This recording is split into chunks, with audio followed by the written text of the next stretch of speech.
Ya, sahabat Mega Suara masih bersama saya Yuda dan juga narasumber kita di Info Gunadarma ada Profesor Dr. Budi Hermana sebagai Kepala Bapsi Universitas Gunadarma. Kita akan lanjut lagi perbincangan kita. Saya ingin tahu lebih banyak lagi masalahnya. Tadi saya sudah coba klik nih, Prof, di smartphone. Ini ada beberapa step yang tadi kita benar ada calon mahasiswa ini registrasi. Ini ada panduannya loh. Jadi Anda mungkin bisa langsung sambil mendengarkan juga sambil bisa buka handphonenya atau juga gadgetnya dan lain-lain sambil tetap ngopi juga tetap kan ngopi bisa, ya? Jadi bisa santai dengan orang tua iya sambil ngobrol. Nah, ini step 3 ini ada bayar uang pendaftaran. Tadi dikatakan bisa langsung melalui mobile banking atau pendaftaran yang lain. Nah, ini kan tidak semua nih mungkin memiliki akun mobile banking dan sebagainya. Ini ada yang bisa dilakukan selain itu, Pak, untuk metode pembayarannya? Betul. Tadi seperti yang diskusi di awal ya, bahwa Gunadarma Akun menyesuaikan dengan semua kondisi sesuai dengan kebutuhan masing-masing dan sesuai dengan keadaan di tempatnya masing-masing gitu ya. Betul. Sehingga ketika tadi kan ilustrasinya ketika kebetulan ngobrol dengan orang tua yang punya mobile banking, sehingga dengan handphone saat itu dalam hitungan detik sudah membayar formulir gitu ya. Tetapi sebenarnya kami pun menyediakan metode pembayaran yang lain gitu ya. Misalkan Bang Yuda tiba-tiba nih misalkan ya, kebetulan karena kebutuhan pokok kan kita terpaksa keluar belanja gitu, tetapi dengan protokol kesehatan gitu. Betul. Ternyata kan biasanya di beberapa gerai pengecer itu kan biasanya kan ada ATM juga. Jadi ATM pun bisa gitu. ATM ya. Betul. Nanti kalau di sebuah bank yang nanti di dalam email itu kan disebutkan ya beberapa banknya itu kan nanti akan memasukkan nomor itu, otomatis nanti pilihan Universitas Gunadarma itu ada di pembayaran antar bank itu ya. Ya, jadi ada metodenya di online, mobile banking atau juga atau bahkan panduannya ada di situ yang di notifikasi email itu ya. Nah, ketika yang itu namanya virtual account. Virtual account-nya sudah ketika dikasih. Nomor itu diinput tadi ke mobile banking atau ke ATM, maka otomatis akan muncul nama yang ketika kita daftar. Ya kan? Dan besarnya ya 350.000 gitu ya. Ataupun misalnya karena kebetulan memang kondisinya memaksa di tempatnya masing-masing itu ATM-nya jauh dan kebetulan ada bank gitu ya, ya bisa lewat teller juga. Jadi semuanya sebenarnya ketika di awal pemberitahuan lewat email itu prosedur pembayaran untuk pembelian formulirnya itu sudah tersedia dengan jelas gitu ya, tinggal diikuti saja. Jadi pelaporannya gimana, Prof? Nih kan kita udah bayar nih. Misalnya kalau di akun itu apa langsung terregis atau kita perlu melaporkan lagi? Sekarang kan real time modelnya ya. Bank pun sudah, jadi sistem banking pun sudah terintegrasi ke sistem pembayaran, sistem pendaftaran Universitas Gunadarma. Jadi real time istilah orang IT-nya gitu ya. Sehingga nanti ada pemberitahuan bahwa terima kasih Anda sudah membayar, silakan lanjut ke proses berikutnya. Nah, jangan lupa nanti kunjungi lagi pendaftaran.gunadarma.ac.id, memasukkan nama akun dan passwordnya yang sudah terkirim ketika register tadi. Oh iya. Jadi jangan lupa tuh akun sama passwordnya, karena tahap berikutnya sampai selesai itu akan menggunakan akun dan password tersebut. Nah ini yang harus di save benar-benar ya sama calon mahasiswa atau juga orang tua mungkin ya. Kan jadi artinya seperti tadi ya, setelah masuk kembali karena memang sudah bayar, tadi kita sudah sampai ke ngisi raport gitu ya. Nah setelah itu nanti saya mau milih program studi apa, kan gitu ya. Berikutnya ya. Jadi istilahnya itu melengkapi formulir lah istilahnya. Nah yang gitu. suka agak termenung di sini, Prof. Biasanya sudah bayar, sudah isi formulir, ketika pilih, ayo mau kemana? Nah, mau ngambil fakultas apa, prodinya apa? Yang pertama tentu harus sesuai dengan minat dulu ya. Memang setiap prodi pasti ada syarat-syaratnya. Syarat-syarat artinya kan mungkin ada sebuah prodi yang memang mengharuskan apakah SMA kan ada jurusan juga ya, masih ada jurusan kan di SMA kan? Ada eksak, ada IPA IPS masih ada ya, masih ada ya. Masih. Nah, tapi sebenarnya nggak usah dihafalin prodi Gunadarma ini syaratnya apa, karena dengan secara otomatis ketika akan masuk setelah ngisi rapot masuk pilihan prodi, nanti Gunadarma menyediakan 2 pilihan prodi. Pilihan pertama, pilihan kedua. Jadi opsinya 2. Menginput. Jadi saya misalnya ya, pilihan 1 ya, apa? Saya mau memilih pilihan 1 apa ya? Minat pertama saya misalnya teknik informatika misalnya. Misal gitu.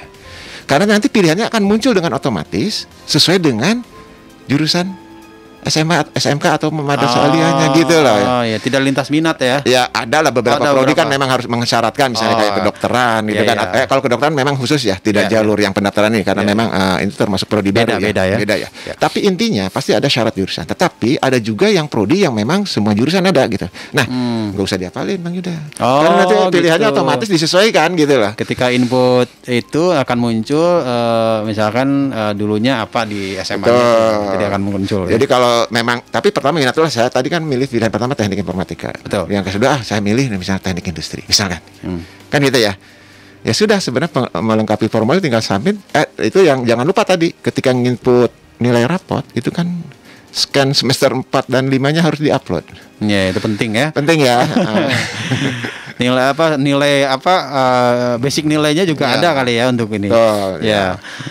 Oke, jadi akan muncul di situ. Jadi tidak usah galau kan? Nggak usah ikut ya, let it flow aja gitu, mengalir saja karena ya itu yang dimaksud bahwa sebuah sistem itu betul-betul sesuai dengan kebutuhan setiap orang walaupun mungkin tanpa dibekali dengan pengetahuan IT yang tinggi, ya sebenarnya orang awam pun bisa mengikuti prosedur pendaftaran di Gunadarma secara mudah. Jadi sistemnya sudah mengarahkan ya? Ya betul, dengan menjadi panduan. Betul, walaupun mungkin kalau memang kadang-kadang ya memang ada kekhawatiran pedomannya ada, tertulisnya di situ ada semuanya kan gitu. Baik, kalau begitu ketika memilih program studi nih atau prodi ini di Gunadarma sendiri, Prof bisa disampaikan ini ada beberapa program termasuk mungkin diploma, sarjana atau yang lain ya, diploma dan sarjana. Seperti apa, Prof? Nah, yang sedang dibuka ini kan sebenarnya seperti biasa kan istilahnya itu kan untuk yang D3 dan S1 ya. D3 dan S1. Program studi di Universitas Gunadarma sesuai dengan perjalanannya ya. Itu sekarang itu kalau mudah-mudahan saya ingat gitu ya, ada 43 program studi yang terdiri dari 6 D3 ya, walaupun nanti ada catatan khusus untuk D3 kebidanan karena sesuai dengan harapan pemerintah itu akan diarahkan ke S1 ya. Kemudian ada 21 program studi sarjana ya. Nah, 21 program ya. Studi sarjana. Nah, ini yang sedang dibuka mulai pendaftaran itu adalah untuk D3 dan S1. Walaupun tidak semuanya dibuka mulai pendaftaran online. Kenapa? Karena ada beberapa program studi baru gitu ya. Nah, ini kebijakan Gunadarma mungkin dikhususkan untuk program studi baru gitu ya. Ada beberapa yang tidak dibuka di karena daring memang melalui jalur lain, katakan prestasi dengan beasiswa penuh, tetapi intinya adalah program studi yang sudah lama di Gunadarma akreditasinya kan semuanya A kan.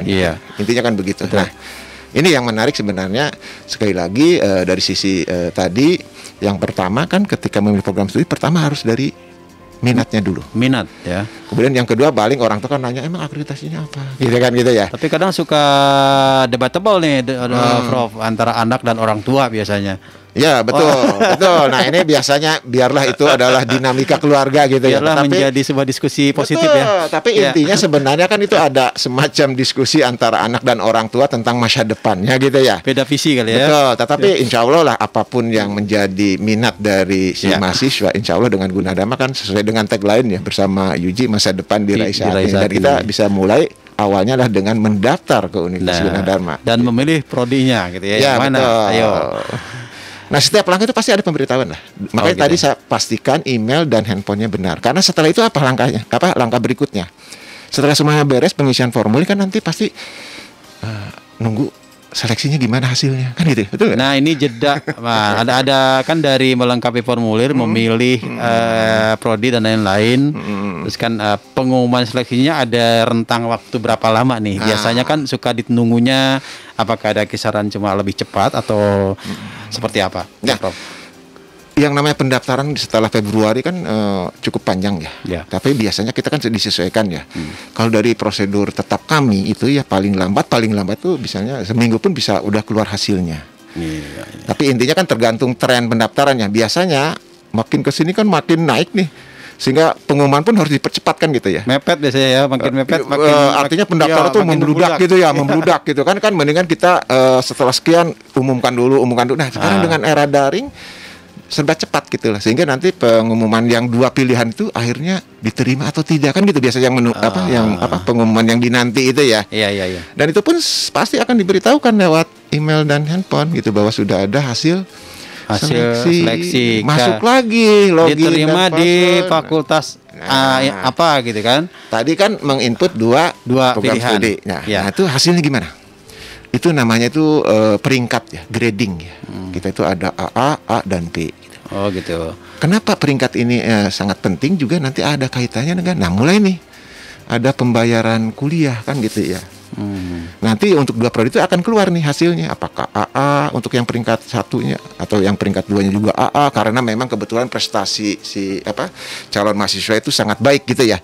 Karena kan tadi kenapa menginput nilai untuk 6 prodi 6 mata pelajaran yang peringkatnya yang dianggap baik, ditambah yang 3 mata pelajaran wajib ya, itu sebenarnya kan untuk menentukan peringkat tadi. Nah, di Gunadarma pun pemberitahuannya pun nanti melalui sistem dan melalui email pun akan dikasih tahu hasilnya, termasuk bagaimana uang kuliah untuk 2 prodi tersebut. Bahkan, nah ini Gunadarma melakukan 2 rekomendasi lagi gitu lah. Ada lagi? Sebenarnya ya, dengan tentunya dengan istilahnya itu kan blanko pembayaran ya. Iya. Nah ini yang menariknya, dan semuanya pun nanti pembayarannya sama dengan cara seperti tadi. Nanti di dalam blanko itu sangat jelas, ada virtual account-nya, nama banknya, kemudian prosedur pembayaran untuk uang kuliah pun jelas gitu. Ya, ketika di pengumuman seleksi ini kan ada pilihan 1, pilihan 2 nih. Misalnya ketika di pilihan 1-nya tidak berhasil, ada metode lain yang diarahkan di sistem ini? Ada tadi, akhirnya kan ada pilihan-pilihan ya. Tadi pilihan-pilihan. Ya, gampangnya begini misalnya ya. Ketika pilihan pertama ternyata B gitu kan. Kemudian yang pilihan keduanya ternyata A. Malah yang keduanya itu yang akan muncul mempengaruhi besaran biaya pendaftaran, karena Gunadarma itu memberikan apresiasi. Semakin pintar uang kuliahnya itu sebenarnya ada semacam istilahnya itu potongan dan sebagainya, itu juga bervariasi di Gunadarma. Tapi intinya ya, semakin berprestasi tentunya dengan nilai-nilai rapotnya yang tercermin di nilai-nilai rapotnya itu akan sangat menentukan grading ataupun peringkat hasil seleksinya. Peringkat hasil seleksi dan berpengaruh terhadap biaya uang kuliahnya. Ya, betul. Oke. Nah, ini ada setelah pembayaran uang kuliah selesai gitu ya. Seperti tadi mungkin metodenya hampir sama ya dengan awal tadi. Nanti ada pendaftaran ulang. Nah, ini di websitenya saya baca ada daftar ulang nih, step 7 ya. Daftar ulang. Nah, ini artinya itu daftar ulang menyatakan bahwa memang terus akan melanjutkan ke sini atau gimana? Betul. Jadi nanti setelah akhirnya bayar uang kuliah sesuai dengan akhirnya prodinya, 1 prodi yang dipilih ya dari 2 tadi sama yang 2 rekomendasi, kan pasti 1 aja yang saya akhirnya memutuskan setelah dapat izin dari orang tua, walaupun tadi istilah itu berdebat dulu ya. Akhirnya dia ternyata dengan pilihan yang kedua nih karena ternyata misalnya lebih ringan biayanya misal. Ya kan? Banyak pertimbangan lah ya. Betul. Tapi akhirnya orang tuanya setuju, bayar lagi seperti tadi, ya kan, dengan virtual account dan sebagainya seperti tadi. Tapi sekarang besarannya kan jauh lebih besar ya, karena kan udah uang kuliah gitu ya, tergantung prodinya. Setelah bayar baru mungkin kan gini, saya supaya tenang gitu kan, saya akhirnya sudah tercatat sebagai mahasiswa baru di Gunadarma, maka lakukanlah proses daftar ulang, dan di situ ada berkas yang harus dimasukkan. Nanti mulai aspek legalitas ya katakanlah KTP, kartu keluarga dan seterusnya. Nanti ikuti aja lah di situ berkas-berkas apa saja yang perlu diunggah, ya kan. Nah ini menariknya setelah nanti ada proses validasi gitu kan. Nanti ada pengumuman sudah Anda sudah daftar ulang dan status mahasiswa baru. Nah siap mengikuti proses berikutnya ya. Untuk sebelum kuliah itu kan pasti seperti tahu ya, bayangkan orang yang masih di daerah, apalagi situasi sekarang kan masih daring gitu ya. Nanti ada sebuah proses lah yang artinya juga begitu mudahnya bagaimana kita menyiapkan si mahasiswa supaya siap mengikuti kuliah. Kalau toh daring 100% pun insya Allah siap, bahkan dengan TV digital, dengan virtual class. Nah ini fasilitas pembelajaran yang mungkin bisa kita eksplor lebih jauh gitu. Tapi intinya adalah di awal ikuti saja semua prosedur dengan sebaik-baiknya, dan insya Allah. Nah tiba-tiba nih kadang-kadang kan koneksi tidak berjalan dengan mulus. Ketika kita nginput tiba-tiba putus di tengah jalan, harus pulang gitu lagi, ya. Balik lagi. Gitu. Kadang-kadang ada kebingungan dan sebagainya. Misalnya ya, kadang-kadang kita lupa nomor emailnya, salah input. Kok nggak ada pemberitahuan? Nah itu gimana nih? Kadang gitu ya. Salah satu karakter aja nggak masuk ketika bahasa. Betul, nomor handphone tiba-tiba ganti. Jadi kan bingung. Kok sudah ini kok belum ada yang memberitahukan ke saya padahal udah bayar dan seterusnya. Nah balik lagi ke website halaman depan pendaftaran Gunadarma, di pojok kanan bawah itu ada apa? Coba ada kalau nggak salah live ataupun ini ya paling bawah itu ada online helpdesk lah, online chat gitu ya. Oh iya. Ya kan? Bisa komunikasi langsung ya. Komunikasi langsung Dengan tim Gunadarma. Betul. Nanti kan bisa saja Nah, ini ada di kiri bawah ya. Ya, we are here online. Nah, gitu bisa misalnya. chat langsung ya.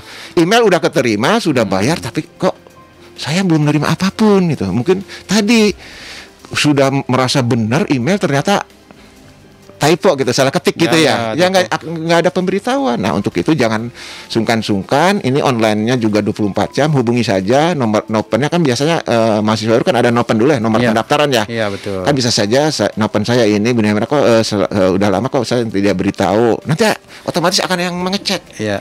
Ini saya lagi cek nih Prof nih, di online chat ini ada, kalau mau chat ini ada ngetik nama dulu ya, sama email dulu.